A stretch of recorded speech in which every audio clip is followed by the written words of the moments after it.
Okay, so we're going to go ahead and get started with the rest of this morning's talks with Bella Tobin, who's going to be talking about equidistribution in stochastic dynamical systems. All right. Thank you to the organizers for allowing me to speak today, and you all for attending my talk. I think in the official title, I also had the word Julia sets, which might be why you're here, because you're expecting pretty pictures. There are Julia sets. There will be pretty pictures, I promise. So this is joint work with John Doyle and Paul Feely. I also assume that most people in here don't do dynamical systems. So there's just going to be kind of a broad overview of what we're looking at today. I'm trying to pack a lot into 20 minutes. So if there's some things that you're like, I don't know what that is, you're not alone. Okay. So let's talk about classic dynamical systems first. We're going to be working over a number field. So throughout the talk, we're going to let K be a number field. And we're going to be looking at rational functions phi. And we want to iterate these rational functions. So we're just going to consider the n-fold composition of phi with itself. And then we want to typically see sort of what happens to a point under iteration of that function. So you might be interested in the orbit of a point under phi, which is just all the forward iterates of that element. If this orbit is finite, then it's a periodic or a pre-periodic point. Periodic if it loops back to itself, and pre-periodic if it loops back to a place that it's already been before. Otherwise, we say it's wandering. And sometimes we might want to look at the set of all points that maybe have some sort of dynamical behavior, such as all of the periodic points of period n, which we will then denote with this notation here. We can do the same thing for like pre-periodic points or anything like that. So for every rational function of degree d, there's going to be some canonical height attached to this function. We can define the canonical height as this limit here. So we're just taking the limit as n approaches infinity of the classical height of the nth iterate of alpha, and we're dividing by the degree of that nth iterate, so d to the n. And this behaves really nicely under iteration, so it grows according to the degree. So every time you iterate, you're just multiplying the height by the degree d. And it also differs from the standard height by just a constant that only depends on the function itself. So if our point is pre-periodic, then the height is going to be 0. And that's not too hard to argue based on sort of this growth by the degree. All right. So let's consider the function z squared. And let's look at pre-images of 2 under z squared. So now instead of looking at images, we're going to be going backwards and looking at pre-images. So the first 2 pre-images of 2 are just plus or minus root 2, right? Okay. And then we take pre-images of those. We have 4 of them now. Pre-images of those. We continue. And it looks like it's getting closer and closer to the unit circle, which it is. So if we take any point or nearly any point and look at its pre-images, they're going to sort of approach this unit circle here. Okay. 2 was not special. Okay. Not too hard to see this for the function z squared. We have similar behavior for other functions, but for z squared, we should be able to kind of recognize the unit circle and also some properties about this set that kind of is different than the other points in the plane. So for example, the unit circle is invariant under forward and backward iteration of phi. All of the points that are not in the unit circle, right, either sort of converge to 0 or go out to infinity. Right? So the function is equicontinuous everywhere else. And this is the Julia set of the function z squared. So the Julia set is just the complement of the Fatou set, and the Fatou set is the points where our function is equicontinuous. And the Julia set is where we have like chaos. So we looked at z squared, but we have maybe prettier pictures for things like z squared minus 1. Right? So the Julia sets can look a little bit more complicated. And the behavior that we saw before was really equidistribution. And I promise I'm a number theorist, and there is number theory in this talk. So a little bit of background on equidistribution. Way back in the 1900s, there was like Bielu proved equidistribution for points of small height, that points of small height equidistribute to the unit circle. And this led to equidistribution of points on elliptic curves and equidistribution of backwards iterates for polynomials in the complex setting, and then eventually kind of led to a bunch of results in 2006 that are really summarized here. They're mainly by Baker-Rumley and Favre-Ravello-Letellier. So if we have a rational function of degree d and the canonical height function associated to this rational function, then for every place of our number field k, there's some sort of probability measure associated with this function phi, and it's for every single place here.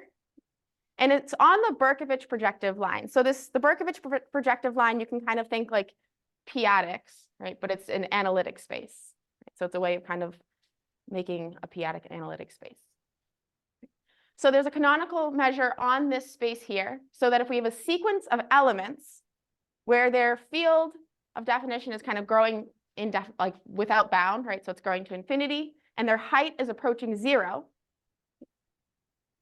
then the probability measures that are supported in all the conjugates of these points are going to converge to this canonical measure, this canonical probability measure, right? That's associated to our function phi, right? So the support of that measure is our Julia set, and so we don't just have to think about this in the complex plane. We can think about this in like for any place. So really, what's happening here is that we're seeing that backwards orbits equidistribute according to this probability measure, so this canonical measure associated with our function. Okay, so this measure is really like an adelic measure. So I'm going to briefly talk about what an adelic measure is. So the standard measure on Berkovich space is either the Dirac measure on the Gauss point. So Berkovich space, you kind of think of points as being points in the projective space or as disks, right? So the Gauss point is the point centered at 0, radius 1. And it's either going to be the Dirac measure on the Gauss point or the normalized Haar measure on the unit circle. So an adelic measure is a probability measure on Berkovich space that is the standard measure at almost every place. So all but finitely many places. And it kind of differs from the standard measure in a continuous way, right? For all, so it's where it's not 0, it's kind of controlled. And there's heights associated to adelic measures, which we won't get into too much, but I do just want to mention that there are heights associated to each of these measures, similarly to how there are heights associated to a rational function. And in fact, this height associated to this adelic measure that's associated to a rational function is the same as the height that was just associated to the rational function. Okay, so we want to talk about stochastic dynamics today. So a stochastic dynamical system is a collection of rational maps and a probability measure on those maps. So we're viewing this probability measure as really just like the chance of selecting a function in a random walk on S. So now instead of just iterating one function, we're iterating a collection of functions according to this probability measure. So if we want to think about maybe like the nth iterate, sort of, where we're not just thinking about one nth iterate, we can think of all of the possible nth iterates, right? And if we think about all the possible nth iterates, there's going to be a natural probability measure on these by just taking the product of our original probability measure. Okay, so now instead of just iterating one function, we're kind of applying these functions according to this probability measure for the stochastic system. One thing to note is that this doesn't have to be finite. We can take an infinite system. So a little bit of background on these systems. These have been studied before. So Kawaguchi, Hinkennen, and Martin looked at these from a semi-group perspective. Hiroki Sumi has studied these from a complex dynamics perspective and has numerous papers just from the complex perspective. And then Vivian Healy and Wade Hines approached these from an arithmetic perspective. And in particular, they defined a height for these stochastic systems. So their theorem says that if we sort of control the way that the height grows for this system, then we can define a V height for this system in this way. So we'll notice it's really similar to the height function for just one rational map, right? Except now we're taking an expectation over all of the nth iterates. Since we have this, we're iterating according to a probability measure. Okay, so now that we have this height, we can maybe think about, well, is there an equidistribution theorem? Do heights ever go to 0? What's going on here? They also proved that there are finitely many points that will have height 0. So in classical dynamical systems, as we said before, these preimages equidistribute according to some canonical measure. And we want to see if this is happening in the stochastic setting. So there's a few things that we have to think about here. What are the preimages that we're thinking about? How do we define preimages? And what is this canonical measure? So when we're thinking about the nth preimages, we want to think about all of the nth preimages, right? So any points that are going to map to alpha, right, under any sort of combination of n maps in our system. But when we're thinking about equidistribution, we're really thinking about measures, right? So we want to be thinking about a probability measure that's supported on these preimages. So we can define the nth preimage measure, and we can do it very carefully, but sort of loosely. It's supported on all of the nth preimages, and it's weighted according to multiplicity and the probability measure Vn. Okay, so now that we can define this, what we mean by preimages, we can think a little bit about what happens with these preimages. So as promised, there are pictures. So let's think about what's going on here. We're thinking about the stochastic system that's generated by these two degree 2 functions here. Right? So if you are into dynamics, you might recognize these functions. The red sort of points that are highlighted here is the Julia set for our function f, and the blue is the Julia set for our function g. Okay? And then the purple is what we get when we look at these preimages for the stochastic system. Okay? And here we just weighted each of these f and g equally, so they each have probability 1/2. Here's another one, because why not include more than one? Here we just have z squared, and we shifted to z squared. And we get this nice sort of like spirograph looking thing. And then why not try a rational function to see if this still sort of looks like something interesting for a rational function? So again, the purple is sort of what the preimages are tending to as we take more and more preimages. So it looks like there might be an equidistribution theorem, right? It looks like they're going somewhere. There is some sort of pattern here. Okay? And again, this is in complex space, but we don't have to live in complex space. It's just nice for visualization. So it seems like there's some sort of measure, hopefully an adelic measure. Hopefully it exists at all these places. So that random backwards orbits are going to equidistribute according to this probability measure. But there's some things that we have to worry about. S might be infinite, so we might have infinitely many bad places, which are places where the adelic measure might differ from the standard measure. And random backwards orbits are infinite. So if you have an infinite system, just looking at like one preimage is like an infinite set, right? Possibly. And our system may not be defined over a single number field, and adelic measures are defined over a number field. But you could create a system where you're eventually kind of getting like that's defined only over like q bar. All right, so we need to generalize these adelic measures. So as stated before, adelic measures have these finite number of places where they differ from the standard measure. Quasi-adelic measures are sort of a little bit of a generalization of that. They are still defined over a number field, but they can differ from the standard measure at infinitely many places, just in a controlled way. And so we defined this generalized adelic measure, which is not necessarily defined over a number field, but instead defined over Q bar. And it has infinite many places, but it has to be controlled. Okay. So how can we really think about this? We need a measure on all of these places of Q bar. So we can kind of construct the places of Q bar by noticing, like, and this is just from Alcock and Baller. They used this to write the height as an integral over the places of Q bar. But if we have an extension of a number field K, then the places of that extension is going to lie over the places of K. So we can then think about the places that live over some prime P as the projective limit of the places of these number fields K that live over the prime P, right? And then just take the union of these sets.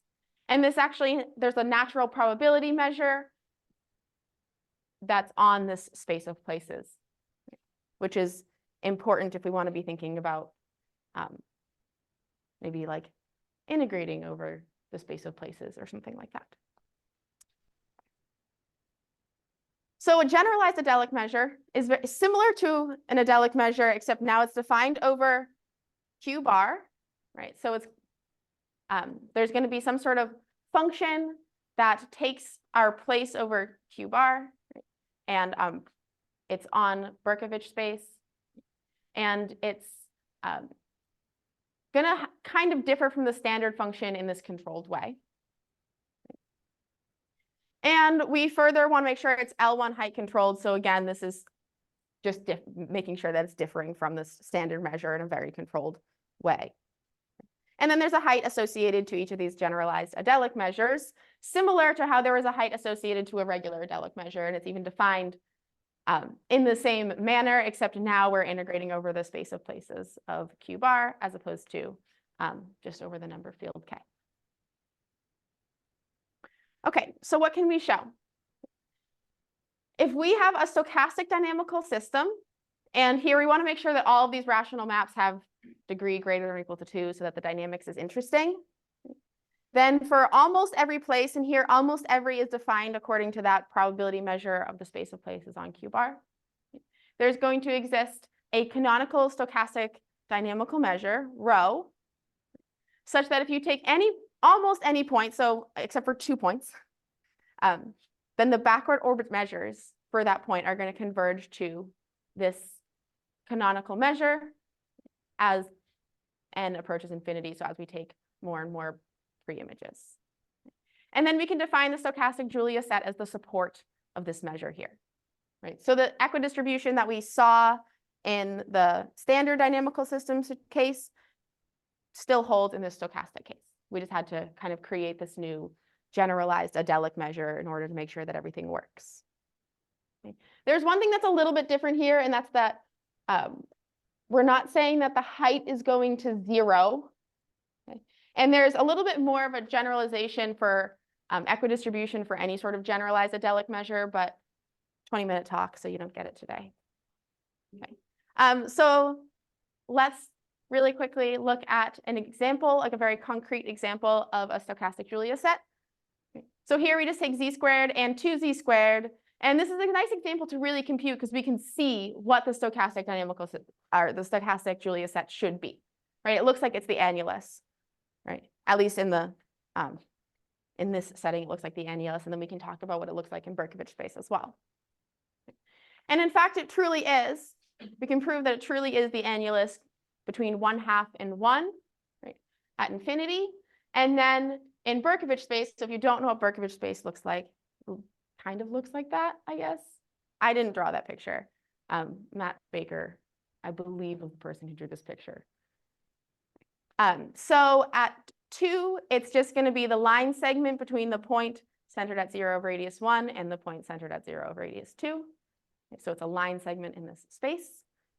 And everywhere else, it's just the Gauss point. Okay, so as I had stated before, there is, in the standard case, we have this theorem that says if the height's going to 0, then these points are going to equidistribute according to a canonical measure. right? And that the height of the associated to the canonical measure of a rational map phi is equal to the height, the canonical height associated to that rational map. Okay? So we might ask the question like, oh, like there was this height for the stochastic system that was defined, and we have our height associated to this generalized adelic measure that's attached to the stochastic system, and that's defined. So are these equal? And we originally thought they were, but it turns out they're not. They differ by a constant, right? So in fact, that the Healy-Hines height is always going to be greater than or greater than or equal to our height associated to the generalized adelic measure for these maps, which is a little bit interesting that they differ, but they differ by a constant that only depends on our stochastic system.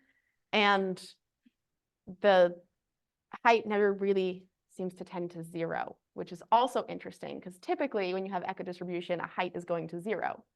But here we have equidistribution and height is not necessarily going to 0.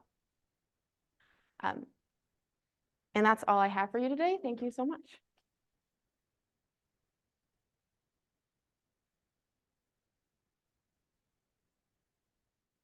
Okay, real quick, I'll just mention, like, as you've maybe noticed, we have a pretty tight turnaround on talks because a lot of you came, which is great, but that means the schedule's pretty tight. So questions are usually going to be just like 1 or 2 quick questions.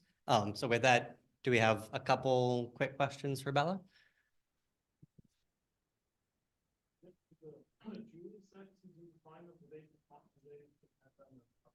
They do not depend on the probability. I'm so glad you asked. So slide 27. It gives this like characterization of all these properties of the stochastic Julia set. So one thing that's I think kind of important is it actually just depends on the Julia sets of all of the like nth iterates. And so using this, you can like argue that it doesn't actually depend on the probability measure itself. So you can think of it as like a semi-group. Yeah.